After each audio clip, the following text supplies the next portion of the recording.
प्रिया का पति परदेश कमाने गया हुआ है। अब उसकी पति के न रहने की वेदना में, विरह में जो स्थितियां हैं वो गीत बन करके उभरा है, आप तक पहुंचाने का कोशिश, आप सबका सहानुभूति आशीर्वाद चाहता हूं। बिल्कुल बिल्कुल स्वागत भैया। चुनर हमारी धूमिला होई गई। कुलशेख दादा बैठे आप सभी लोगों का सानिध्य। चुनर हमारी धूमिल होई गईल, धूमिल भइल लहंगावा हो।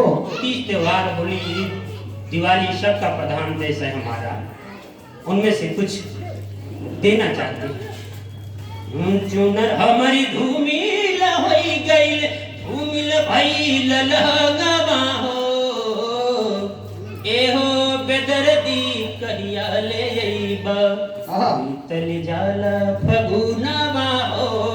एहो बेदर्दी कहिया ले जइबा, बीतल जाला फगुनवा हो। गीत का पहला कदम देखें। सखिया सलेहर मारे, खाची भर मेहनमा हो।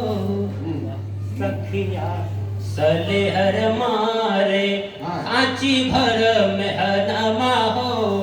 के करा सही रौरे, रात दिन रहनमा हो। पायल बिछिया नोक झोंक में, पायल बिछिया नोक झोंक में, ताना मारे कंगनवा हो। एहो बेदर्दी कहिया ले जइबा, बीतल जाला फगुनवा हो। एहो मुँह चुमनु कहिया ले जइबा। अच्छा भी अच्छा। दूसरा जोड़ा ताली चाहिए, बहुत ही अच्छा प्रदर्शन किया आपने। वाह।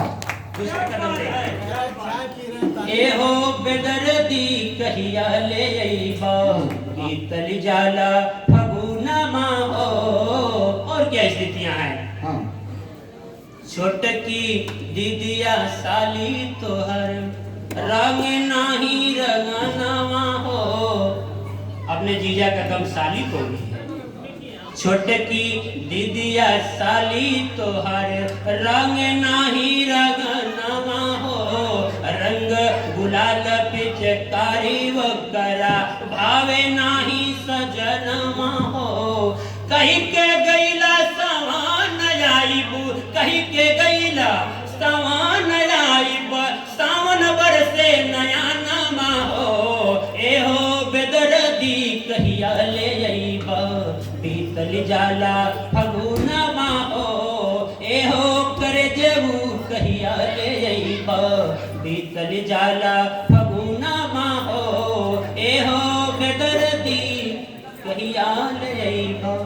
गीत का तीसरा कदम देखें कि लहुरा देवरवा मानत नाही, लहुरा देवरवा मानत नाही, देखत हरदम सपनवा हो। लहुरा देवरवा मानत नाही, देखत हरदम सपनवा हो। मोहे अकवारी में भरे बदे, जेवे नाही जेवनवा हो। अजवे धैली गाड़ी राजा, अजवे धैली गाड़ी बलम जी, जरावतानी दियानमा हो। एहो बेदर्दी कहिया ले जइबा, बीतल जाला फगुनवा हो। एहो करे देऊ कहिया ले जइबा। गीत का अंतिम बन देख ले। सही नाही जाता बलम जी, बिरहा बेदर्दवा हो। मनोस्थितियां देखें। सही नहीं जाता बलम जी, बिरहा बेदर्दवा हो। तुहरा बिना सुना लगे, चिमटा और बेलनवा हो। सही नहीं जाता बलम जी, बिरहा बेदर्दवा हो। तुहरा बिना सुना लगे, चिमटा और बेलनवा हो। पापा पापा कही बला में, पापा पापा कही बोला में दूध मुहाल नामा हो ए हो बेदर्दी कहिया ले बीतली जाला फगुनवा हो ए हो कर जाऊ कहिया ले बीतली जाला फगुनवा बहुत बढ़िया बहुत आभार भाई जी फगुनवा हो। और बहुत आभार।